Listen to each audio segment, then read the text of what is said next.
गीता अध्याय 9 श्लोक 28.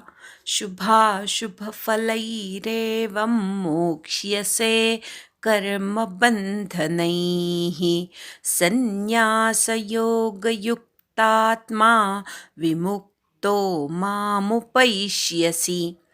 शुभाशुभफलैरेवं अनुस्वाराचा म मोक्ष्यसे क्षला यचा उच्चार स्पष्ट ऐकू दे येऊ दे. क्षमध्ये सुद्धा क आणि पोटफोड्या श आहे, त्यामुळे तो पण उच्चार छान ऐकू येऊ दे. कर्मबंधनैही कर्ममधल्या कवर आघात, शेवटचा नैही असा उच्चार करायचा.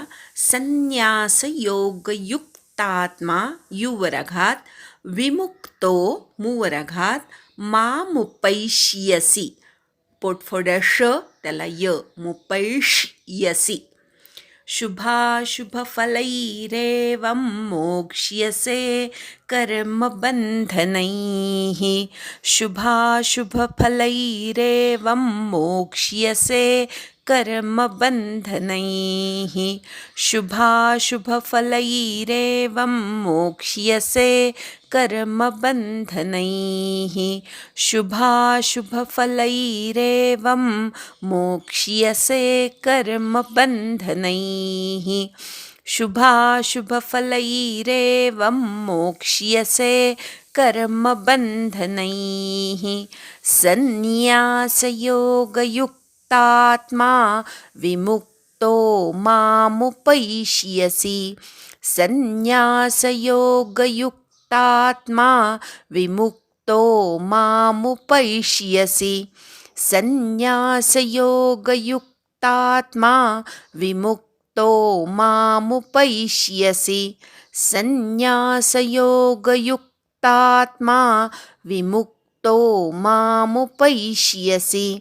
संन्यासयोगयुक्तात्मा विमुक्तो मामुपैष्यसि.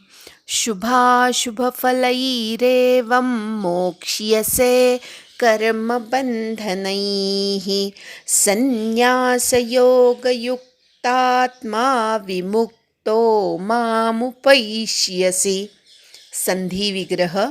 शुभाशुभफलैः एवं मोक्ष्यसे कर्मबन्धनैः संन्यासयोगयुक्तात्मा विमुक्तः माम उपैष्यसि. शुभाशुभफलैः म्हणजे शुभ अशुभ फलांपासून किंवा फलांमधून, एवं म्हणजे अशा प्रकारे, मोक्ष्यसे म्हणजे मुक्त होशील, कर्मबंधनैः म्हणजे कर्मबंधनांपासून, संन्यासयोगयुक्तात्मा म्हणजे संन्यास योगाने युक्त, भगवद अर्पण बुद्धीने फलासक्तीचा त्याग करून कर्म करणारा, म्हणजेच कर्मफलाचा ज्याने संन्यास केलेला आहे आणि भगवंताशी जो युक्त आहे असा आत्मा, असा जीव. विमुक्तः म्हणजे मुक्त झालेला किंवा मुक्त होऊन, माम म्हणजे मला, उपैष्यसि म्हणजे प्राप्त करून घेशील. अन्वय. एवं संन्यासयोगयुक्तात्मा शुभाशुभफलैः कर्मबन्धनैः मोक्ष्यसे विमुक्तः माम उपैष्यसि. अशा प्रकारे संन्यासयोगाने युक्त म्हणजे भगवद अर्पण बुद्धीने फलासक्तीचा त्याग केल्याने आणि कर्म केल्याने शुभ अशुभ फलांपासून, कर्मबंधनांपासून मुक्त होशील आणि मुक्त होऊन मला प्राप्त करून घेशील. मनुष्याला जन्माला आल्यापासून कर्म तर करावंच लागतं, त्याला हवं असो वा नसो, पण कर्म तर करायचं आहे, पण त्या कर्माच्या बंधांपासनं प्रत्येकाला मुक्त व्हायचं आहे. आणि अशी कर्मफलं कोणाला बाधक होत नाहीत, ते ह्या श्लोकामध्ये भगवंतांनी सांगितलेलं आहे.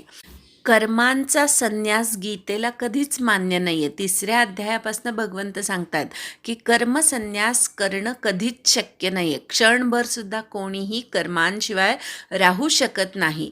पण मग कर्म अशा कौशल्याने करायची की कर्म तर शरीराकडनं होतील, पण त्याची बंधनं आपल्याला लागणार नाही. अशा कौशल्याने कर्म करायची.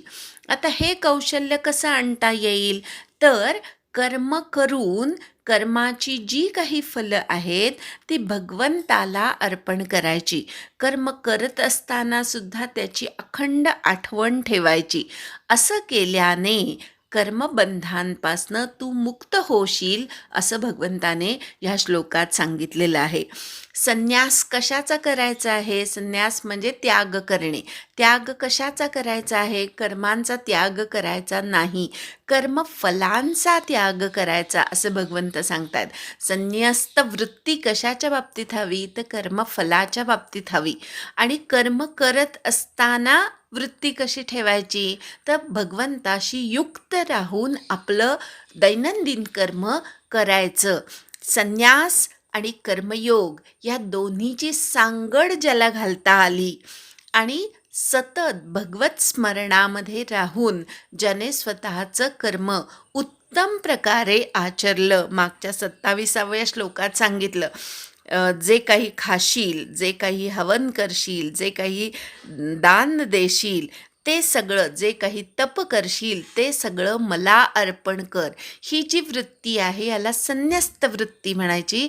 आणि अशा संन्यस्त वृत्तीने जन्माला आल्यापासून मृत्यूपर्यंत जर सतत कर्म करत राहिलं तर आपोआपच त्या सर्व कर्मांच्या बंधापासून तू मुक्त होशील, असं अर्जुनाला भगवंत सांगत आहेत. युद्धासारखं घोर कर्मसुद्धा भगवंताची आज्ञा म्हणून करायचं. कुठलंही कर्म कधीच चांगलं अथवा वाईट नसतं. त्याच्या परिणामांवर ते चांगलं का वाईट हे आपण ठरवतो, किंवा त्या कर्माच्या मागे जो उद्देश असतो त्याच्यावरून ते कर्म योग्य का अयोग्य, चांगलं का वाईट हे ठरतं. आता इथे जे जे कर्म करायचं ती भगवंताची आज्ञा आहे किंवा भगवंत माझ्याकडून करवून घेत आहे, ह्या भावनेनी जर करत राहिलं तर कर्म जर तुम्ही केलंच नाही, भगवंतानी करवून घेतलं, तर आपोआपच त्याची कर्मफलंसुद्धा त्या मनुष्याला भोगावी लागत नाही, तीही भगवंतालाच अर्पण करायची. म्हणजे मग आपल्या हातनं जर कर्म एखादं बरं वाईट जसं काही घडलेलं असेल, त्या कर्माच्या बंधांचा म्हणजेच शुभ किंवा अशुभ फलांचा लेप किंवा बंधन मनुष्याला लागत नाही. त्यासाठी आपण मागे एक उदाहरण बघितलं होतं की खोटं बोलणं हे धर्माच्या दृष्टीने चुकीचं आहे किंवा ते करू नये असं निषिद्ध आहे, अशी आज्ञा आहे. पण तेच खोटं बोलणं जर तुम्ही देशाच्या रक्षणासाठी केलं, एखाद्या गुप्तचराने जर खोटं सांगितलं देशाच्या रक्षणासाठी, तर त्या खोटं बोलण्याचा त्या गुप्तचराला किंवा ज्याचा उद्देश चांगला आहे एखादं कृत्य करताना, त्या कृत्यामधून जर काही शुभ अशुभ फल प्राप्त झाली तर त्याचा बंध त्या व्यक्तीला लागत नाही, असं इथे भगवंतानी सांगितलं. युद्धासारखं घोर कर्मसुद्धा दुष्टांचा संहार करणं, आणि दुष्टांचा संहार करणं हे भगवत कार्य आहे, ह्या भावनेनी केलं तर त्या युद्धासारख्या घोर कर्माचं सुद्धा अशुभ फल किंवा पाप लागत नाही, हे भगवंताला इथे अर्जुनाला सांगायचं आहे. कर्माच्या मागची भावना आणि कर्मफल ह्याच्यावर कर्माचं योग्य अयोग्यता ठरवायची नाही, तर ते कर्म भगवंताचं आहे ह्या भावनेनी केलं तर त्या कर्माचं कर्मबंधन मनुष्याला भोगावं लागत नाही. इथे असं भगवंतानी स्पष्ट सांगितलेलं आहे की तू मुक्त होशील कर्मबंधांपासनं. तू एखादं कर्म जर चांगल्या म्हणण्यापेक्षा दुसऱ्याचं भलं करण्याच्या उद्देशाने करत असेल आणि ते जरी निषिद्ध मानलं गेलं असलं तरीसुद्धा ते कर्म तुला पापाचं धनी बनवणार नाही. शुभ आता अजून एक लक्षात ठेवायचं बरं का, आपल्याला अशुभ फलं नको असतात पण शुभ फलं मात्र हवी असतात. असं नाही चालणार.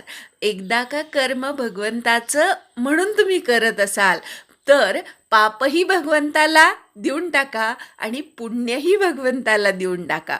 गीता म्हटली तर मी म्हटली, पण एखाद्याची निंदा केली तर मात्र मी नाही केली, असं नाही चालणार. पुण्यकर्मसुद्धा भगवंताला अर्पण करा, उत्तम करा आणि तेही भगवंताला अर्पण करा, म्हणजे पुण्यात्मक बंधसुद्धा लागत नाही. ह्याच अध्यायामध्ये आपण बघितलेलं आहे, वेदांचं अध्ययन करणारे स्वर्गापर्यंत जातात, पुण्य असेल तोपर्यंत स्वर्गात राहतात, पण पुन्हा त्यांना मृत्यूलोकावरच जन्म घ्यावा लागतो. म्हणजे पुण्य हे सुद्धा एक प्रकारचं बंधन आहे. पुण्य हे सुद्धा तुम्हाला जन्ममृत्यूच्या चक्रातून न सोडवणारं आहे. पाप हे सुद्धा बंधन आहे. पापाचं फळ म्हणून अधयोनीमध्ये जन्म घ्यावा लागतो, तर पुण्याचं फळ म्हणून उत्तम योनीमध्ये जन्म घ्यावा लागतो. आपल्याला या पाप आणि पुण्य, शुभ आणि अशुभ या दोन्हीही फलांपासून मुक्त व्हायचं आहे. त्यामुळे शुभ कर्मसुद्धा भगवंतालाच ओम तत्सद इति असा उल्लेख करून गीता पठणाचं किंवा गीता शिकण्याचं कर्मसुद्धा आपण भगवंतालाच अर्पण करतो. आणि एखादं शुभ कर्म करत असताना, गीता शिकत असताना चुकून आपले उच्चार तितके बरोबर झाले नाहीत, म्हणजे एक प्रकारे हे अशुभ घडलं आपल्याकडनं. कारण कुठल्याही मंत्रांचा उच्चार शुद्ध स्पष्ट होणं अत्यंत आवश्यक आहे. आपण नियम वाचले, त्याच्यामध्ये बघितलं की एखादा अवग्रह नाही वाढवला, तिथे जर आला नाही तर बरोबर विरुद्ध अर्थ होऊ शकतो त्या शब्दाचा. त्यामुळे मंत्रांचे उच्चार शुद्ध, स्पष्ट आणि योग्य ते होणं आवश्यक आहे.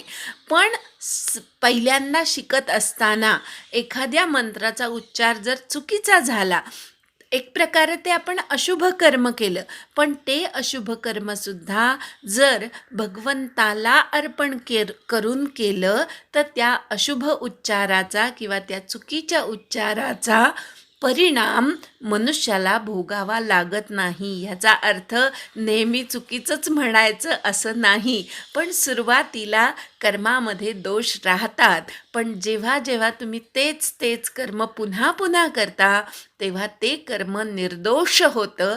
म्हणून सुरुवातीपासूनच ते कर्म भगवद अर्पण बुद्धीने केलं. कर्मच करायचं नाही असंही करायचं नाही, आणि सदोष असलं तरी अर्पण केलं आता जाऊ दे मला काही दोष लागणार नाही असंही करायचं नाही. जाणीवपूर्वक आपलं कर्म दिवसेंदिवस निर्दोष होईल आणि निर्दोष झालेलं कर्म भगवंताला अर्पण करून ते केल्याने सर्व प्रकारच्या शुभ अशुभ फलांपासून तू मुक्त होशील, असं भगवंत इथे अर्जुनाला सांगत आहेत. नुसतं कर्मफलापासून मुक्त व्हायचं आहे का, इथेच आपल्याला थांबायचं आहे का, तर नाही. कर्मफलातून मुक्त व्हायचं आहे आणि पुढे भगवत प्राप्ती करून घ्यायची आहे. भगवंत जसा सर्व करूनसुद्धा नेहमी अकर्ता आहे, तसं सर्व जीवन जगूनसुद्धा त्या कर्मांपासून मुक्त होऊन प्रत्येकाला भगवंतापर्यंत जायचं आहे. भगवंत म्हणतात, तू तुझी कर्मयोगाच्या द्वारे अनासक्तपणे केलीस तर कर्मबंधांपासून मुक्त होशील आणि शेवटी माझ्यापर्यंत येऊन पोहोचशील. आपलं अंतिम ध्येय कर्मबंध टाळणं हे सुद्धा नाही, तर अंतिम ध्येय भगवत प्राप्ती हे आहे आणि हे कधीही विसरायचं नाही. एकदा श्लोक म्हणूया आणि थांबूया. शुभाशुभफलैरेवं मोक्ष्यसे कर्मबन्धनैः संन्यासयोगयुक्तात्मा विमुक्तो मामुपैष्यसि. हरि ओम तत्सत्.